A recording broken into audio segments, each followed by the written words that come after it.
I said, why don't we photograph this from the top? Because I was very interested in the cellular structure that was emerging if you looked at it from the top, just visible on the left there. And I also said to him, do you know that the sand pile is now a model of self-organized criticality, which was and still is to some extent a very lively area of science. That's the sand pile that we've probably all done as children, dribbling sand into a cone and watching the avalanches. And even a simple model of that is unpredictable. And sand pile and self-organized criticality has been applied to traffic jams and all sorts of things. I said, did he know about that? He said, no. Now, I'm not interested in a way whether he's being smart about it, and I wasn't trying to be smart, but he then got quite interested in the whole theory. But he has no theoretical preconception. This was simply a process. He was simply saying, if I do this, what happens? What does the physical process yield? What does it produce if I do this? I published this in Nature, and Jonathan Webster from the Royal Observatory in Edinburgh wrote in, and we published alongside the image of the dust landscape itself, this image from the top, and said, these are Voronoi cells, which I didn't at that point know anything about. Are named after the Russian mathematician. If you take a series of point sinks, vacuums or holes, and you calculate which hole a particle will run to, you have boundaries which determine which is the hole to which the particles run, and the holes provide that cellular structure in the third diagram there. I was delighted by this because in a sense it was an intuition or a structure which I was unaware of, and Jonathan was unaware of, but he got to it by this process. Jonathan Webster also produced that computerized image on the right, also clipped a computer construction of a Voronoi, of the Voronoi sinks that go on. Why is an astronomer interested in this? Because one of the ideas that he and others were working on was that the galaxies were on the borders of a Voronoi fold. That's to say, if you put the Voronoi cell into a 3D structure, that the galaxies are then arranged in that particular way.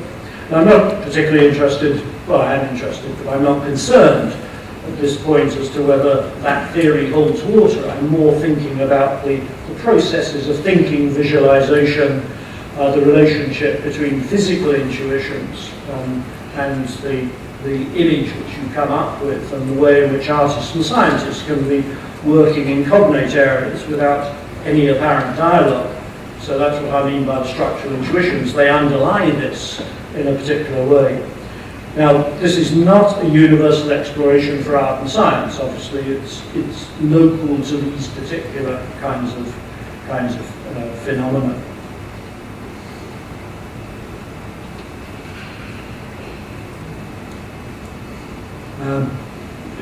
Photographer Mike Meadows has been photographing these sorts of sand piles. Now, I particularly like this in my sense because it's rather scaleless, isn't it? This is a relatively small sand pile on the beach, but it's the nature of these phenomena that they operate over a whole range of scales. Another aspect of it, which I would stress, is that they're not just visual.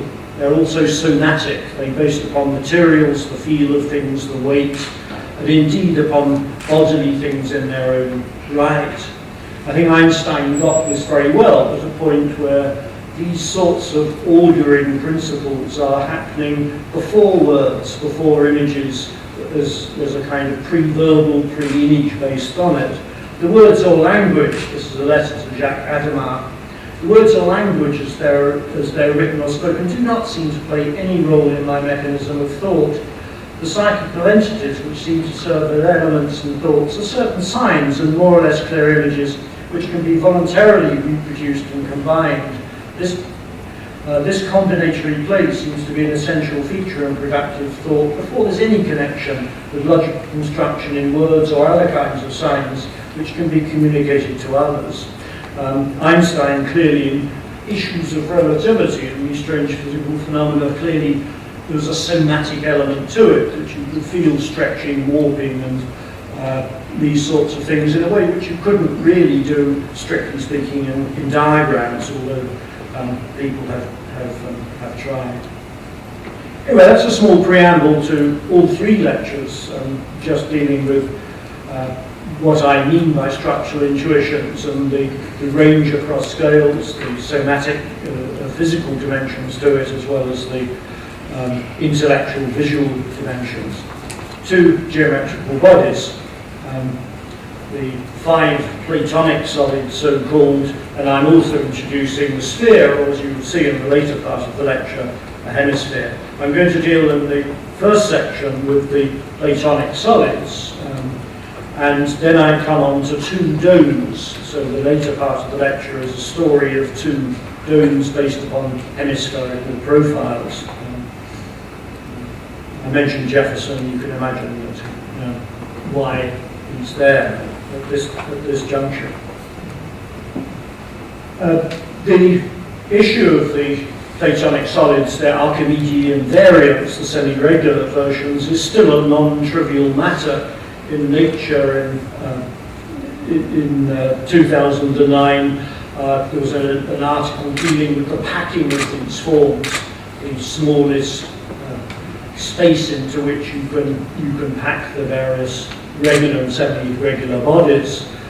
So they're still non-trivial in mathematical terms, and these are relevant, particularly in a magazine like Nature, because these issues of packing are absolutely fundamental in biological structures.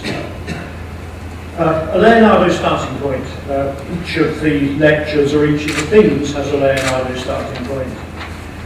Leonardo was the first to depict, as far as we know, the first to depict the regular and semi-regular solids in pictorial form, that's to say, rather than diagrammatic form. And the 2 illustrations on the left are from the book by his mathematician friend Luca Pacioli, De Divina Proporzione, in 1498, published in printed form in 1509. Extraordinary act of portrayal and visualization. It's Leonardo who invented the window system, the fenestrated system, to show the skeletal versions. This is the dodecahedron, which has been truncated, its corners cut off, and then fenestrated to give that sense of the 3D structure. On the right is a sheet from the Leonardo Codex Atlanticus, which shows the kind of mental manipulations, imaging, which is going on. Clearly, Leonardo could see these things in his mind. He could manipulate them as a kind of intellectual sculpture. He could do that 3-dimensional visualization. The job I sometimes set an audience is to say, if you take a cube, you truncate it systematically so that you can't go any further. What shape do you end up with? You can think about that.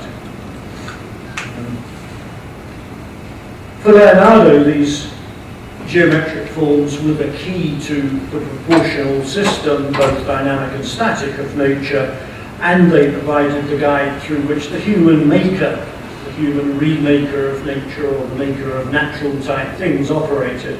The famous man based upon the prescriptions of the Roman architect Vitruvius on the left, and I think the most beautiful of his temple designs. It's meant to have a natural look to it, as if there is a kind of inevitability, rather like a beautifully fashioned seashell. These bodies can become quite elaborate. This is the dodecahedron, which has been truncated and then stellated. That's to say, prisms, symmetrical prisms built up on the faces. They became bodies which, for the perspectivist, became very important. Now, this could be an animation which works, but I've been having a lot of trouble with the interface, and it's probably not going to work, so I don't have any way of getting that to work.